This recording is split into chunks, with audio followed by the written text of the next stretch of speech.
don't see that, and there isn't a case for rejoining the EU. And that's why I've been clear that because we've had a referendum, we've made a decision. If we've learnt one thing, it's that the uncertainty of a referendum and everything that then follows is very, very bad for our economy.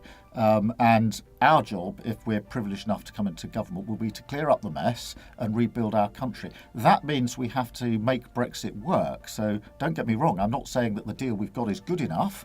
It was said to be, oven ready. It wasn't even half baked. So we've got to get a better deal, and we will get that better deal. You've seen some of the news this morning about Vauxhall and others and their worries about job losses. We've got to turn all that around, but it'll be a question of making Brexit work, not rejoining the EU. I think that we need to have a closer trading relationship to fix the problems that we've got. Keir Starmer is facing significant challenges, and they are escalating at an alarming rate.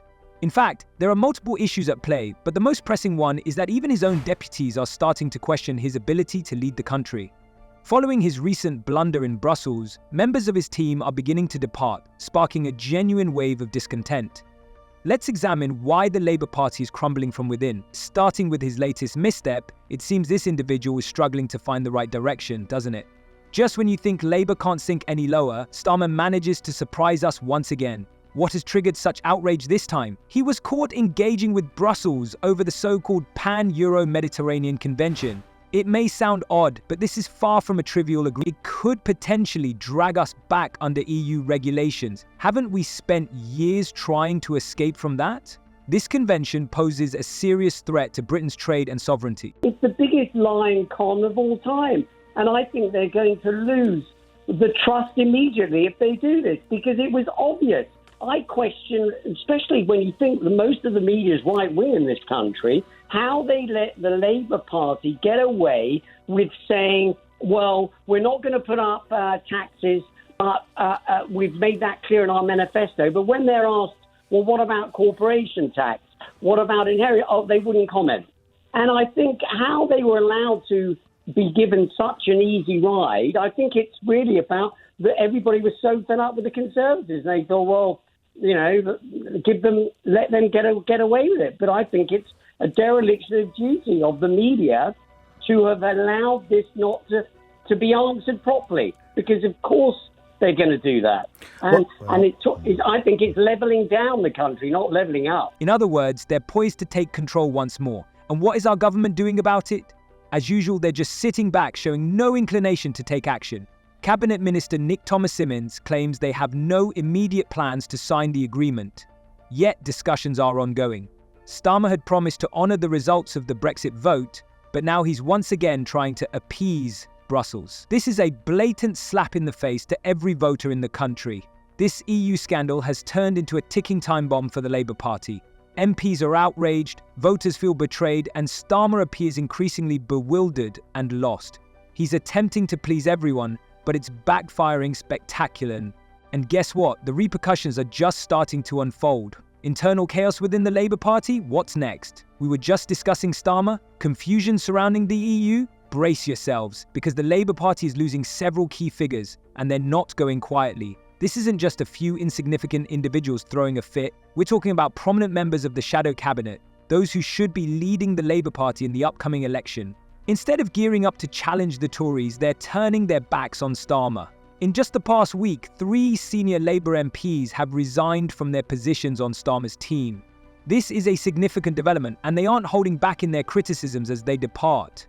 Take Sam, for instance, who was the shadow Minister of Transport until he was ousted for participating in a picket. In his resignation letter, he stated that Starmer's leadership had become a barrier to the transformative changes this country desperately needs. Ouch. And that's just the beginning. Last night, time and time again, Rishi Sunak was clobbering you over the head with that £2,000 tax line. It took you almost half an hour to call it garbage. What on earth took you so long? What matters is the facts. None of our plans involve tax rises for working people, and I'll spell it out. No income tax rises, no national insurance, no VAT. But what emerged from last night, and this is a very important takeaway, is that the Prime Minister of the United Kingdom, with his back against the wall, desperately trying to defend their record in office, resorted to lies and he knows he was lying. And I don't say that lightly. Lying about our plans, lying about waiting lists, and lying about votes. And therefore the choice at the election is even clearer now, which is to turn our back, turn a page on the lies, the division and the chaos of the last 14 years and rebuild the country. Another MP has labelled Starmer's stance on the EU as a betrayal. We've been discussing his closeness to the EU for quite some time, but hearing someone from his own team describe it as betrayal takes it to a whole new level. But why now? What has driven these parliamentarians to take such a stand? It's not hard to connect the dots. Starmer has been actively backing Labour's Brexit policy, attempting to satisfy both supporters and critics. Surprise, surprise, he has managed to please neither side. These resignations aren't happening in a vacuum. They reflect a broader pattern of discontent that has been simmering within the Labour Party for months. MPs have long expressed dissatisfaction with Starmer's leadership style, claiming he lacks clarity and is more about style than substance. Now, with the EU scandal erupting right before his eyes, it seems to have become the final straw. They aren't merely disagreeing with his views on the EU or Brexit. They are questioning his entire approach to leadership. Each resignation comes with a sharp statement, creating a domino effect, where each departure weakens Starmer's position further. This represents a loss of authority, a decline in momentum, and a growing distrust in his leadership.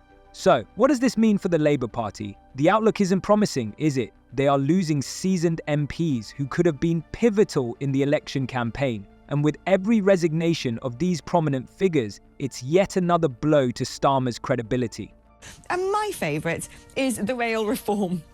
I'll tell you why I love this. Labour is planning to renationalise nearly all passenger services within 5 years. So when the tenure of operations are up for grabs, when contracts in the private sector have come to an end, it's going to come back under a national canopy. Now, the reason I find this so peculiar, let's say, for the Labour government, because they love a bit of renationalisation, don't they, is you couldn't do this if you were in the EU. Honestly, you couldn't. The EU have got its Rail Services Directive, which is making even the countries that maintained nationalised railways go in the opposite direction and sell out more and more services and lengths of track to the private sector to open up competition. It's against competition regulation. So this, dear Sir Keir Starmer, is you actually cashing in on a Brexit dividend. Put that in your pipe. Starmer's stance on Brexit has taken more twists and turns than a roller coaster, leaving many shocked and confused. Remember when he confidently stated that Brexit would succeed and insisted that the Labour Party should accept the results of the 2016 referendum?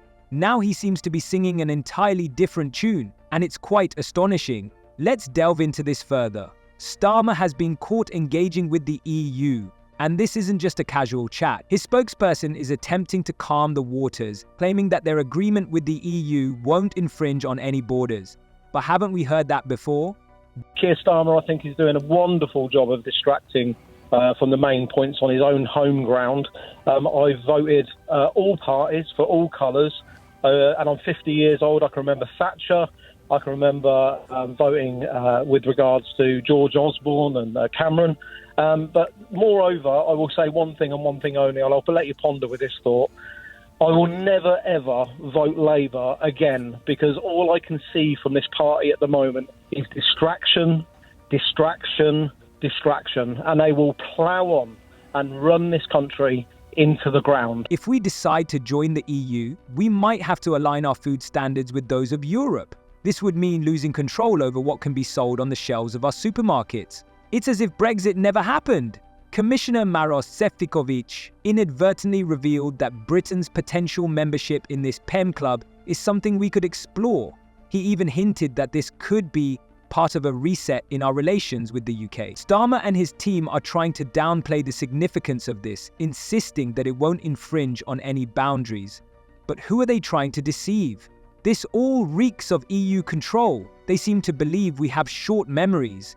Even the MPs working alongside Starmer are openly calling him out on this nonsense. They see through his tactics and it's tearing the Labour Party apart from within. The PEM proposal might allow us to bypass EU rules regarding the origin of goods. Sounds appealing, right?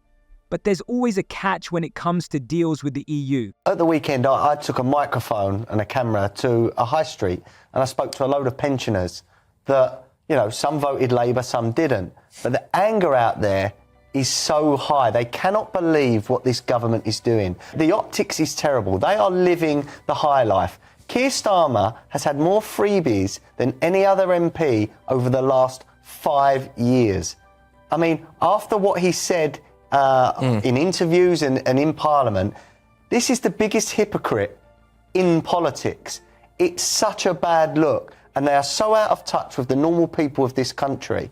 And I would have thought they would have given it a year or so, you know, before they decided to act like this. But it's after weeks. They've got no shame. The issue is that no one truly knows what's happening behind closed doors, and this uncertainty is causing significant concern among the public. Critics are accusing Starmer of yielding to pressure from Brussels. Can you really blame them? One moment he's expressing support for Brexit, and the next he's behaving like the EU's closest ally. It's not just the usual detractors who are frustrated. Even his own deputies are calling him in for questioning, creating a tense atmosphere. Some, like Stella Creasy, are pushing for membership in PEM, claiming it would benefit British businesses. However, other Labour MPs are outraged, viewing this as the start of a serious compromise on Brexit, and their anger is only intensifying. See you